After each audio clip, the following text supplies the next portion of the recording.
Withdrawing money from your Outlook account to your bank account is a straightforward process. Follow these steps to ensure a smooth transaction. Step 1. Log into your Outlook account.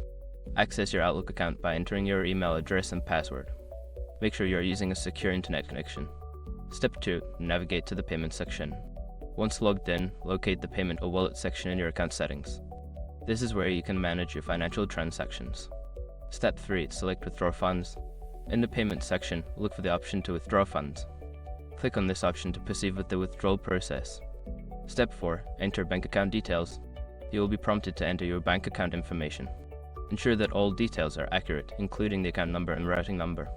Step 5. Confirm and submit the withdrawal. Review all the information you have entered, and if everything is correct, confirm the withdrawal. Submit your request, and you should receive a notification regarding the status of your transaction. Following these steps will help you successfully withdraw money from your Outlook account to your bank account. If you encounter any issues, consider reaching out to customer support for assistance.